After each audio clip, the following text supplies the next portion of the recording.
आप सभी को सालोम प्यार सलाम। मैं रेवरेंड डॉक्टर बिनी जॉन एक बार फिर से आप सभी का स्वागत करता हूं बिब्लिकल न्यूमरोलॉजी के अध्ययन में। आपने प्रभु परमेश्वर के साथ रहते हुए बहुत कुछ अध्ययन किया है, उसके लिए हम धन्यवाद करते हैं परमेश्वर का, और आप सब बने हैं उसके लिए भी धन्यवाद करते हैं।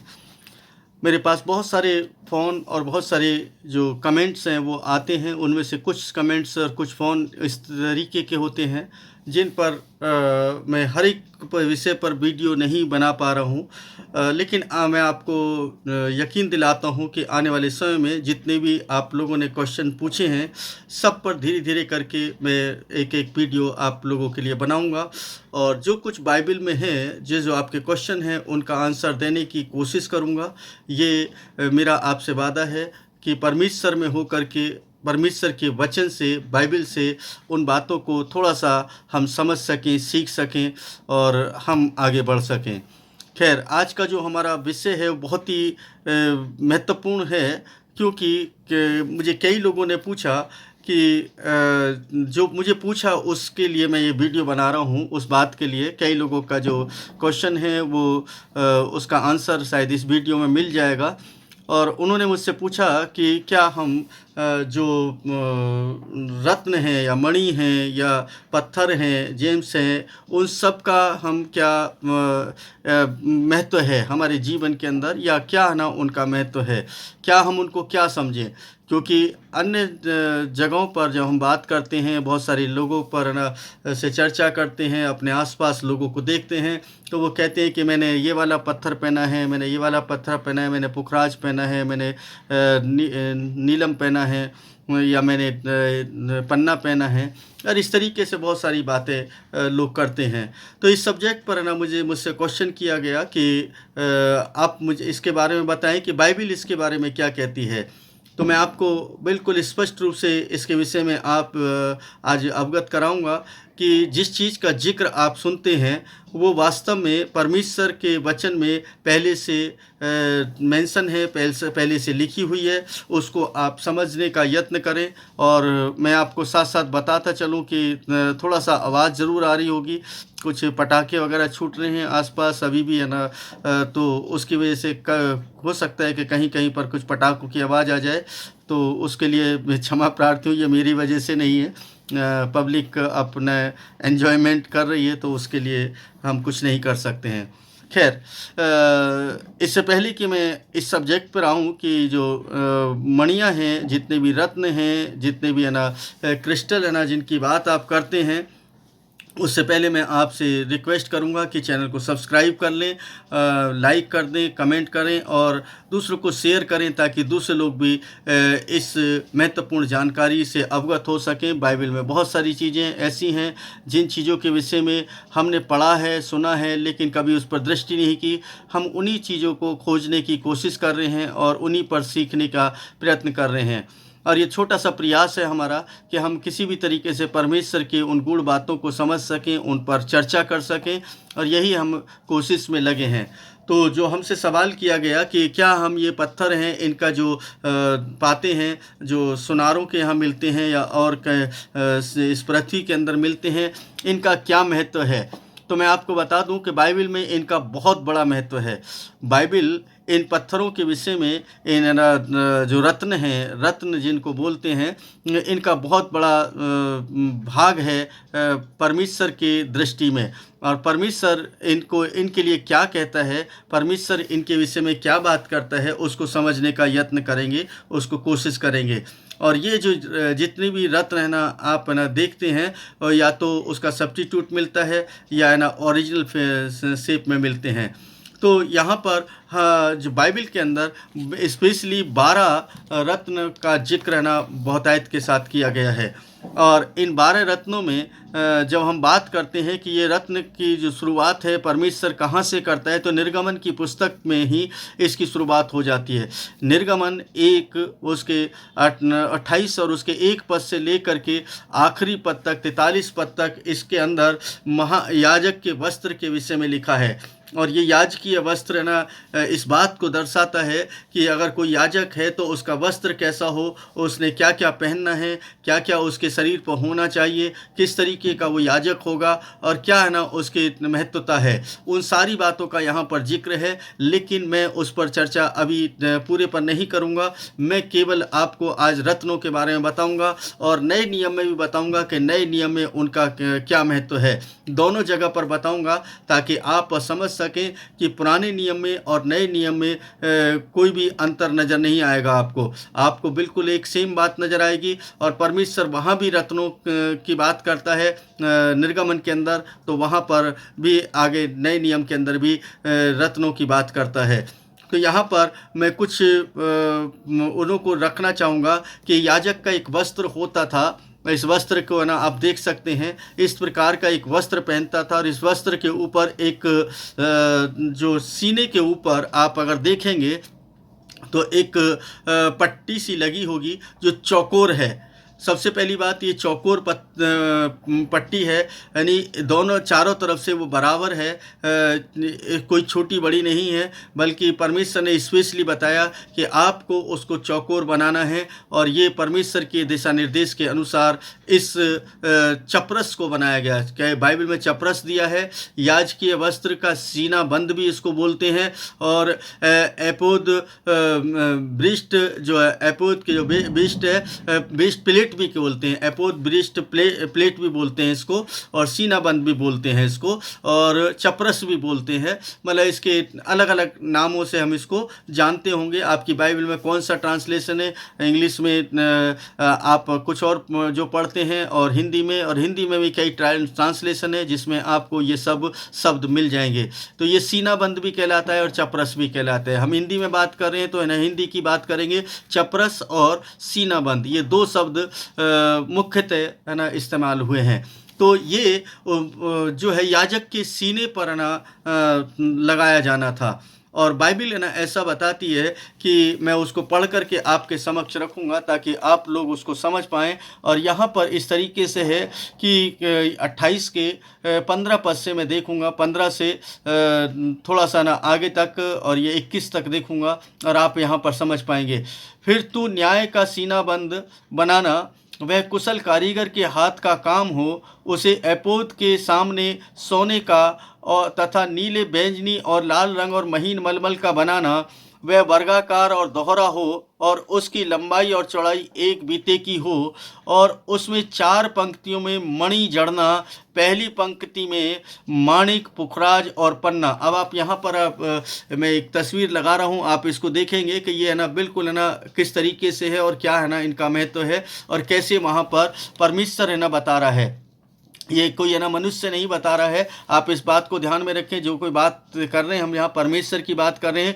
परमेश्वर बता रहा है कि तुम्हें क्या क्या करना है, एक याजक के वस्त्र के अंदर क्या क्या होना चाहिए, याजकीय वस्त्र क्या होता है, इसके विषय में वहाँ पर बिल्कुल क्लियर बताया है। वहाँ पर एपोद का जिक्र किया गया है और बहुत सारे है ना जो वस्त्र के अंदर जो ज़रूरत है वो सब का जिक्र किया गया है। आने वाले समय में जब कभी है ना समय मिलेगा तो मैं अवश्य उस पर भी पूरी वीडियो बनाऊँगा, हर एक सब्जेक्ट पर। और विशेष रूप से मैं आज इन मणियों के ऊपर चर्चा कर रहा हूँ। तो उसने कहा कि चारों ओर से बराबर होना चाहिए और उस पर क्या करना, उसे 4 पंक्तियों में मणि जड़ना, यानी 4 पंक्तियों में ये 4 पंक्ति ऊपर से लेकर के 3 ऊपर, फिर नीचे, फिर नीचे, फिर नीचे, ऐसे 4 पंक्ति बना, 4 लाइनों में उसको रखना।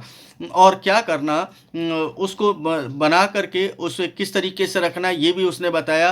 पहली उसमें कौन से है ना पत्थर को रखना है ये भी उसने बताया, दूसरी में कौन सा रखना है, तीसरी में कौन सा रखना है और चौथे में कौन सा रखना है। इन सारे बातों के विषय में परमेश्वर ने बोला। और क्या बोला कि पहली पंक्ति में जो पहली पंक्ति में क्या करना, माणिक्य, पुखराज और पन्ना, और दूसरी पंक्ति में मरकत, नीलमणि और हीरा, और तीसरी पंक्ति में लसम, सूर्यकांत और नीलम, और चौथी पंक्ति में फिरोजा, सुलेमानी मणि और यसब हों। ये सब सोने की जरी में जड़े जाएं। यानी यहाँ पर परमेश्वर ने बताया कि कौन कौन से लाइन में कौन कौन सा पत्थर रखना है। और यहाँ पर एक विशेष बात ये निकल कर के आती है कि हर एक गोत्र के लिए एक पत्थर को है ना वहाँ पर नियुक्त किया है। क्योंकि हम इसको आगे है ना जब पढ़ते हैं तो उसका 21वां पद कहता है, और ये मणि इसराइल के पुत्रों के नामों के अनुसार हों। बहुत गौर से सुने इस बात को, इसराइल के पुत्रों के नाम के अनुसार हो। यानी इसका मतलब है कि परमेश्वर यहाँ पर उनके नाम के अनुसार एक पत्थर को नियुक्त कर रहा है, पत्थर के बारे में बता रहा है। मैं कोई आपको एस्ट्रोलॉजी में नहीं लेकर के जा रहा हूँ, बल्कि जो आपने मुझसे क्वेश्चन किया मैं उस क्वेश्चन का आंसर आपको दे रहा हूँ। और ये क्वेश्चन है ना ये 2-4 लोगों का नहीं, बल्कि मैंने अपने जो जीवन जिया है इस जीवन के अंदर भी बहुत सारे लोगों का रहा है और मैंने उनको यही जवाब दिया, इसके अलावा कुछ नहीं दिया। मैं उस पर बहस और बिल्कुल है ना इधर उधर की बातें नहीं करता, क्योंकि जो कुछ बाइबल में लिखा है मैं उस पर चर्चा करना चाहता हूँ और व्यर्थ के विचारों पर है ना मैं कोई चर्चा नहीं करना चाहता। तो यहाँ पर जो मैंने आज आपको बता रहा हूँ वो ये केवल बाइबल से रिलेटेड है, बाइबल के अनुसार है, बाइबल में उसका जिक्र है तो है ना क्यों है उसका भी है ना मतलब निकल करके आता है। तो वहाँ पर बताया पहली पंक्ति के अंदर आपने देखा जो है माणिक है, पुखराज है, पन्ना है। दूसरी पंक्ति में मरकत है, नीलम है और हीरा है। तीसरी पंक्ति में लसम, सूर्यकांत और नीलम है। और चौथी पंक्ति में फिरोजा, सुलेमानी मणि और यसब हों, और ये सब सोने की जरी में जड़े जाएं। ये मणि इसराइल के पुत्रों के नामों के अनुसार, अर्थात उनके नामों की गिनती के अनुसार 12 नाम खुदे हों। 12 गोत्रों में से एक एक का नाम एक एक मणि पर मोहर की नक्काशी के समान खोदा जाए। इसका मतलब समझ रहे हैं कि ये परमेश्वर बता रहा है कि कौन से गोत्र के लिए कौन सी मणि होगी, ये यहाँ पर स्पष्ट बता रहा है। और इस बात को लेकर के इस बात जब हम लोगों से चर्चा करते हैं, लोग बात करते हैं, तो लोग कहेंगे अरे ये तो बेकार में क्या आप बहस की बात ले रही है आप। ये क्योंकि ये स्टडी है ना चैनल है, आप है ना बाइबल के रहस्यों को जानने की कोशिश कर रहे हैं, बाइबल के ना गूढ़ रहस्यों पर आप चर्चा कर रहे हैं और उसको सीख रहे हैं। तो मैं आपको बता दूं कि जो रहस्य बाइबल के अंदर है उन्हीं को उजागर करने का यत्न और कोशिश है मेरी, और कुछ नहीं है। जो आपके अनसुलझे सवाल हैं उनको सुलझा करके आप तक लाना, ये मेरी है ना एक ड्यूटी बन गई है। क्योंकि मैंने अपने जीवन को परमेश्वर के साथ इसीलिए चलाने का यत्न किया कि मैं कुछ भी हो मैं परमेश्वर के रहस्यों को उजागर करने का कोशिश ज़रूर करूँगा, जितना भी कर सकूं। ये नहीं कि मैं पूरी रीति से कर दूंगा, ऐसा कभी नहीं कहता,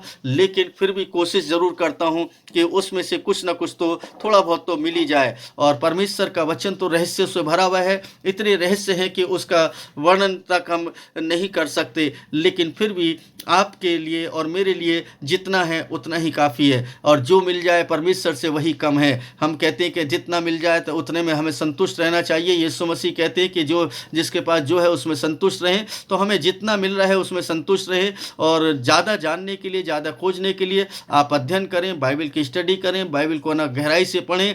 एक आयत को बार बार पढ़ें, 2 आयत को पढ़ते हैं बार बार पढ़ें, और उसके ऊपर और नीचे के भी है ना उसको पढ़ें, और उसका विवरण कहाँ कहाँ पर मिलता है उसके विषय में भी अवश्य पढ़ें, तब जा कर के आपको समझ आएगा। तो यहाँ पर आप देखते हैं कि जब याजक का एपोद ना बनाने के लिए ना बात करता है परमेश्वर, तो उसको स्पेशली बताता है कि वो चौकोर होना चाहिए।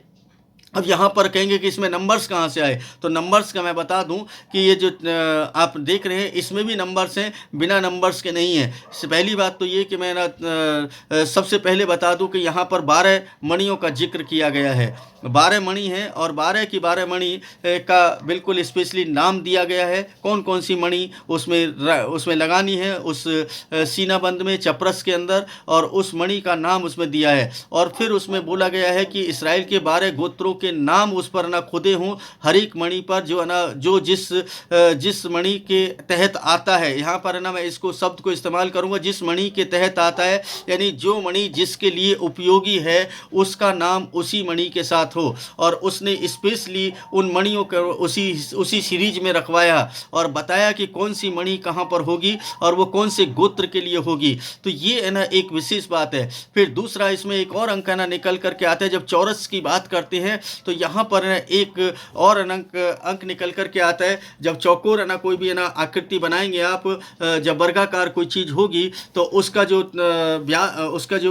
कैलकुलेशन निकलेगी वो 360 निकलेगा, 360 डिग्री निकलेगा। और 360 को अगर है ना हम जब जोड़ते हैं तो 360 का 9 बन जाता है। और 9 को भी अगर है ना हम फिर है ना देखते हैं, उसको डिवाइड करते हैं 3 से, तो यहाँ 3, 9 और 12 ये तो तीनों है ना नंबर यहाँ पर इम्प्लीमेंट किए हैं परमेश्वर ने। और इस तरीके से देखें कि बिना नंबर्स के यहाँ पर भी नहीं है। परमेश्वर कोई भी काम कर रहा है तो बिना नंबर्स के नहीं कर रहा है। यहाँ 12 गोत्रों का जिक्र कर रहा है, 12 मणियों का जिक्र कर रहा है। और इस तरीके से देखें कि यहाँ पर ये सब कुछ है। इसके साथ साथ ना मैं आपको और भी है ना थोड़ा सा आगे लेकर के चलूँ तो यहाँ पर वो कहते हैं कि 21वें पद में ये मणि इसराइल के पुत्रों के नामों के अनुसार हों, और अर्थात उनके नामों की गिनती के अनुसार 12 नाम खुदें।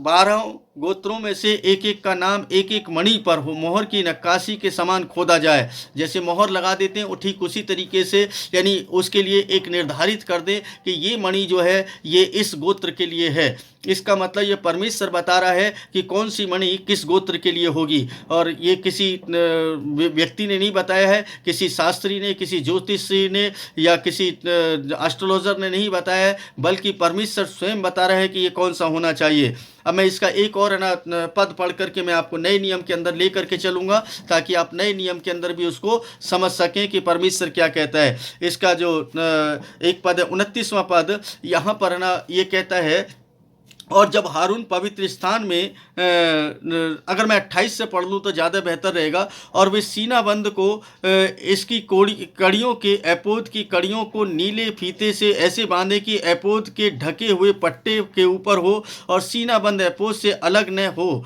जब हारून पवित्र स्थान में प्रवेश करे तब वह अपने हृदय के ऊपर न्याय के सीना बंद पर इसराइलियों के नाम को लेकर जाए। यानी कि जो एपोद मतलब एपोद के ऊपर जो ये सीना बंद पहनना है, जिसको चपरस बोला गया है कई जगह पर, और ये इसको पहनना है। और ये जो सीना बंधना जो उसके 6-7 छाती पर होगा, वो इसराइल के 12 नामों को लेकर के जाए यहोवा के सामने, क्योंकि इसराइल के 12 गोत्रों के नाम को रखना बहुत इम्पोर्टेंट है क्यों परमेश्वर की दृष्टि में। और वो कहता है इसराइलों के नामों को लेकर जाए कि जिससे कि यहोवा के सामने उनका स्मरण सदा तक बना रहे। ये शब्द ना बहुत ही इंपॉर्टेंट है। परमेश्वर कह रहा है कि सदा तक बना रहे, उनके गोत्रों का नाम कोई भी अलग ना होने पाए। तो आपको बता दें कि चाहे प्रकाशित वाक्य की पुस्तक हो, चाहे ये उत्पत्ति की पुस्तक हो, और ये जितने भी आप यहाँ पर देख रहे हैं गोत्रों का जिक्र, वो है ना उत्पत्ति से लेकर के चलते हैं और प्रकाशित वाक्य तक वही रहते हैं। अब हम आगे बढ़ते हैं और आगे बढ़ करके देखेंगे कि है ना प्रकाशित वाक्य में इसके विषय में क्या लिखा है। प्रकाशित वाक्य में इन मणियों के विषय में कुछ इस तरीके से लिखा है। जब हम इसके 21 बाब में जाते हैं, हमने पिछली बार जब है ना बात की थी 21वें बाब के ऊपर, 21वें चैप्टर में, तो नए यरूशलेम की बात है। तो नए यरूशलेम की जब बात है ना वहाँ पर आती है, तो वहाँ पर ना इस तरीके से पाया जाता है। उसके 18वें पद से अगर हम देखेंगे तो परमेश्वर वो कहता है कि क्या क्या होगा उसमें, उस नगर के अंदर क्या क्या होगा। उस नगर के अंदर आप देखें शहरपना यसब की बनी थी और नगर स्वच्छ कांच के सदृश से शुद्ध सोने का था। उस नगर की नींव के पत्थर सब प्रकार के बहुमूल्य पत्थरों से सुसज्जित थे। अब आप देखें कि हर एक जो वो है पत्थर जो है वो किसका है, किस चीज़ से सुसज्जित है। नीम का पहला पत्थर यसब, दूसरा नीलम, तीसरा स्टफिक, चौथा मरकत, पांचवा गोमेद, छठा माणिक्य, सातवां पीतमणि, आठवां पैरोज, नवा पुखराज, 10वां लहसुनिया, 11वां धूम्रकांत और 12वां चंद्रकांत का है। ये 12 फाटक 12 मोतियों के थे और प्रत्येक फाटक पर एक एक मोती का था। नगर की सड़क पारदर्शक कांच के सदृश से नोके सोने की बनी हुई थी।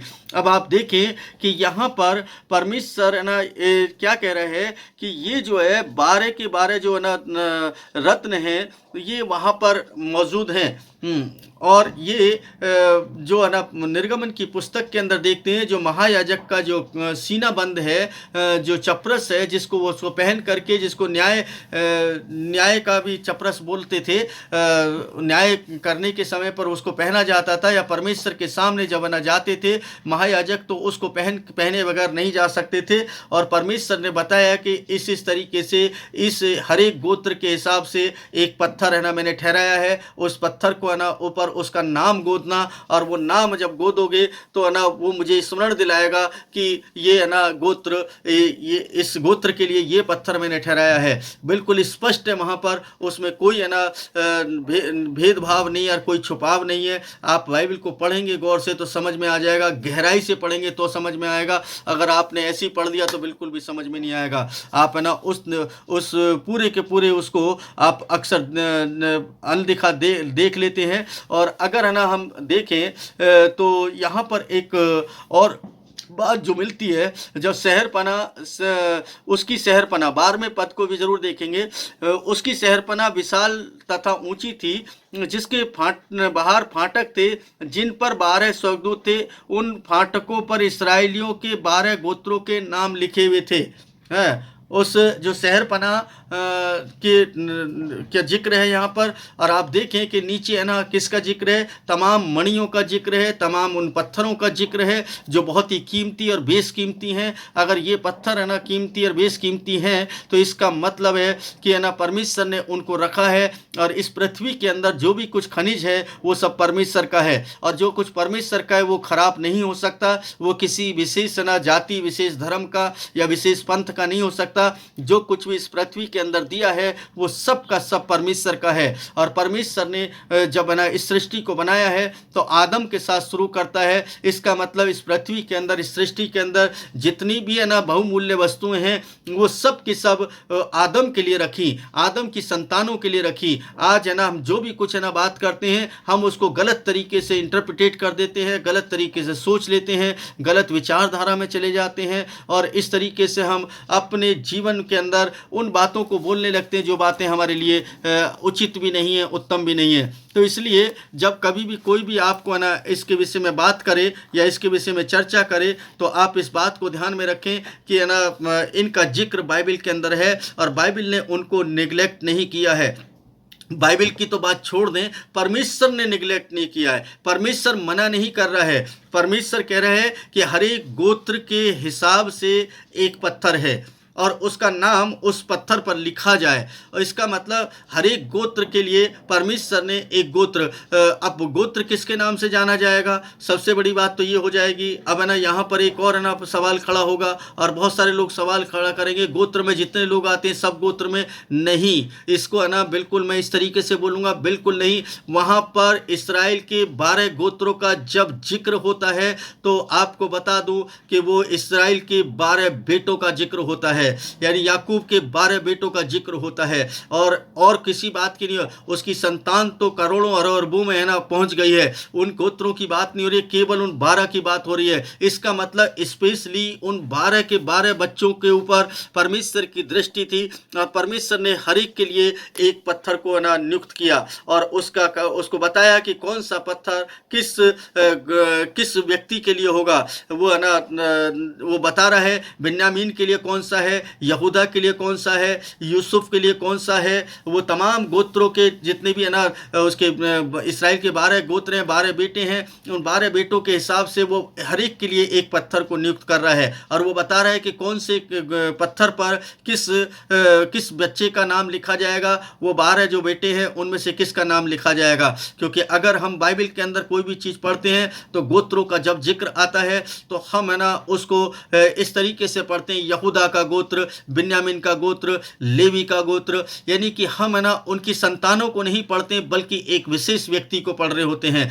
और विशेष व्यक्ति के नाम का मतलब है कि याकूब के 12 बेटों में से एक जन का नाम, और उसके लिए एक पत्थर उसने नियुक्त किया। कौन सा पत्थर उसके लिए अच्छा है, कौन सी मणि उसके लिए अच्छी है, कौन सी मणि को ना उसके नाम के अनुसार उसने रखा है, ये स्पष्ट उसने बताया है। अगर कोई भी चर्चा करता है और इसके विषय में बोलता है तो मैं आपको बता दूं कि ये बहस का विषय नहीं है। और बहुत सारे लोग कहते हैं आपने ना ये अंगूठी क्यों पहन ली और ये क्या पहन लिया, तो मैं उसकी ये भी नहीं कह रहा हूँ, मैंने ये नहीं कहता कि आप उस अंगूठी को पहने या ना पहने। मैं आपको एक एग्जाम्पल देना चाहूँगा। मैंने बहुत साल पहले पास्टर बेनी हिन का एक प्रोग्राम देखा जो टीवी पर टेलीकास्ट होता था, और मैंने टीवी पर उनका उस प्रोग्राम को देखा। उन्होंने एक लेडी को बुलाया और उस प्रोग्राम के अंदर उनसे पूछा कि क्या ये जो मणि है इनको हम पहन सकते हैं,